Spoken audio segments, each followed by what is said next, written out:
നമസ്കാരം.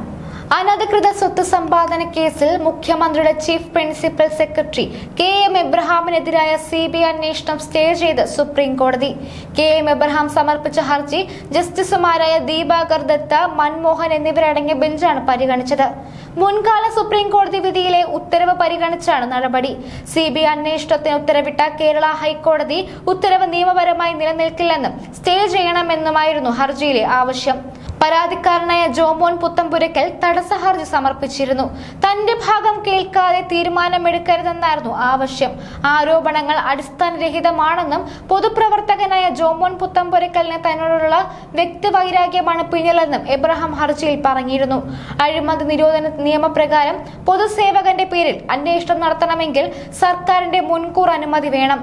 അതില്ലാതെയുള്ള CBI അന്വേഷണം നിയമവിരുദ്ധമാണ്. മുംബൈയിലെയും തിരുവനന്തപുരത്തെയും ഫ്ളാറ്റുകൾ വായ്പയെടുത്ത് വാങ്ങിയതും കൊല്ലത്തെ സ്ഥലം കുടുംബസ്വത്തായി കിട്ടിയതാണെന്നും ഹർജിയിൽ പറഞ്ഞിരുന്നു.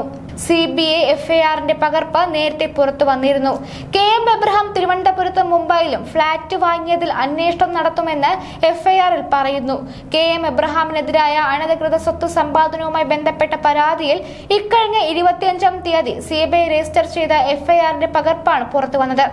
2003 ജനുവരി 1 മുതൽ 2015 ഡിസംബർ 31 വരെയുള്ള 12 വർഷക്കാലത്തെ കെ.എം. എബ്രഹാമിന്റെ സാമ്പത്തിക ഇടപാടുകളാണ് ആരോപണ വിധേയമായത്.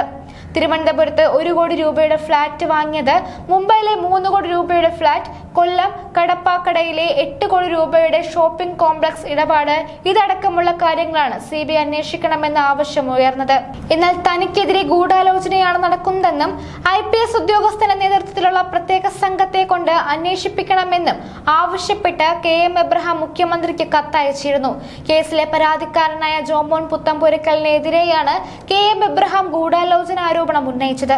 ജോമോനൊപ്പം താൻ ധനസെക്രട്ടറി ആയിരിക്കെ അഴിമതി കണ്ടെത്തിയ പൊതുമേഖലാ സ്ഥാപനത്തിലെ 2 ഉന്നതരും ഗൂഢാലോചനയുടെ ഭാഗമാണെന്നും കെ.എം. എബ്രഹാം കുറ്റപ്പെടുത്തിയിരുന്നു.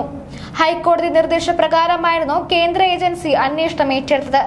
ആരോപണ വിധേയനെ സംരക്ഷിച്ച് റിപ്പോർട്ട് തയ്യാറാക്കിയ വിജിലൻസിന്റെ വീഴ്ചയടക്കം CBI FIRലുണ്ട്. അഴിമതി നിരോധന നിയമപ്രകാരമാണ് CBI FIR.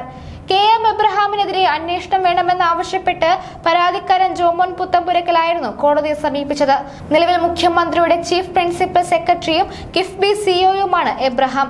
ഹൈക്കോടതി നിർദ്ദേശപ്രകാരമാണ് കെ.എം. എബ്രഹാമിനെതിരെ CBI കേസെടുത്തത്. 2016-ലാണ് ജോമോൻ പുത്തമ്പുരയ്ക്കൽ കെ.എം. എബ്രഹാമിനെതിരായി വിജിലൻസിനെ സമീപിച്ചത്.